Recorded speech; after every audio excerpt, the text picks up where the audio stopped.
ഇന്ന് ഞാൻ ഉണ്ടാക്കാൻ പോകുന്നത് മുളക് അച്ചാറാണ് കേട്ടോ.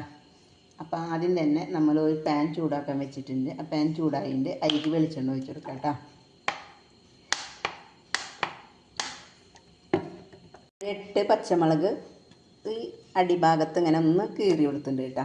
ഇത് ഇതിലേക്ക് ഇട്ട് കൊടുക്കാം കേട്ടോ. ഇതൊന്ന് വാട്ടിയെടുക്കട്ടെ കേട്ടോ. പച്ചമുളക് വാടി വന്നിട്ട് കേട്ടോ. അപ്പം നമുക്കിത് എടുക്കാം കേട്ടോ. നമുക്ക് ഇനി ഈ പാനിലേക്ക് തന്നെ കുറച്ചും കൂടി വെളിച്ചെണ്ണ ഒഴിച്ച് കൊടുത്ത് അതൊന്ന് ചൂടാവട്ടെ കേട്ടോ. വെളിച്ചെണ്ണ ചൂടായിട്ട് കടുക് ഇട്ട് കൊടുക്കാം കേട്ടോ. കടുകൊന്ന് പൊട്ടട്ടെ കേട്ടോ. കടുക് പൊട്ടി കഴിഞ്ഞില്ല. അപ്പോൾ ഒരു 5-6 അല്ലി വെളുത്തുള്ളി ചെറുതാക്കി അരിഞ്ഞത്, ഒരു ചെറിയ കഷ്ണം ഇഞ്ചി ചെറുതാക്കി അരിഞ്ഞത്, ഇതൊന്ന് വാടി വരട്ടെ കേട്ടോ. അപ്പോൾ വെളുത്തുള്ളി ഇഞ്ചിയൊക്കെ നന്നായി വാടി വന്നിട്ട് ഈ സമയത്ത് നമുക്ക് പൊടികൾ ഇട്ട് കൊടുക്കാം. അപ്പോൾ തീ നന്നായി കുറച്ച് വയ്ക്കുക കേട്ടോ. എരിവുള്ള മുളകും പൊടി ഒരു 1/2 ടീസ്പൂണും കാശ്മീരി ചില്ലി 1 ടീസ്പൂണും നിറച്ചുട്ടാ. പിന്നെ ലേശം മഞ്ഞൾപ്പൊടി ഇതൊന്ന് ഇട്ട് ഒന്ന് മൂപ്പിച്ചെടുക്കാം കേട്ടോ. ലേശം കായത്തിൻ്റെ പൊടി ഇട്ടാ.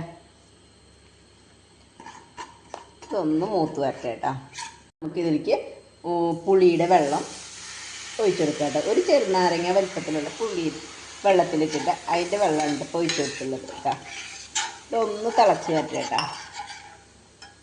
തിളച്ച് വരുമ്പോൾ കുറച്ച് ശർക്കരപ്പാനി ഇത് വെച്ച് കുറച്ച് നമുക്കിതിലേക്ക് ഉപ്പിട്ട് കൊടുക്കാം കേട്ടോ. ഇതിലേക്ക് ആവശ്യമുള്ള ഉപ്പ് ഇതൊന്ന് കുറുകി വരട്ടെ കേട്ടോ. വേപ്പില 2 തണ്ട്. പിന്നെ നമുക്ക് ഈ മുളക് ഇതിലേക്ക് ഇടാം കേട്ടോ. ഇതൊക്കെ ഒന്ന് കിടന്ന് നന്നായി ഒന്ന് വറ്റി വരട്ടെ കേട്ടോ. ഈ സമയത്ത് നമുക്ക് ഉപ്പ് കുറവുണ്ടെങ്കിൽ ഉപ്പിട്ട് കൊടുക്കാം കേട്ടോ. പിന്നെ എൻ്റെ ചാനൽ ആദ്യമായിട്ട് കാണുന്നവരാണെങ്കിൽ ഒന്ന് സബ്സ്ക്രൈബ് ചെയ്യുക കേട്ടോ. പിന്നെ കമൻറ്റ് ഇട്ടോളൂ, ലൈക്ക് ഇട്ടോളൂ, ഷെയർ ചെയ്തോളൂ കേട്ടോ. നമ്മുടെ മുളകച്ചാറ് നന്നായി കുറുകി വന്നിട്ടുണ്ട്. ഈ സമയത്ത് നമുക്ക് തീ ഓഫാക്കാം കേട്ടോ.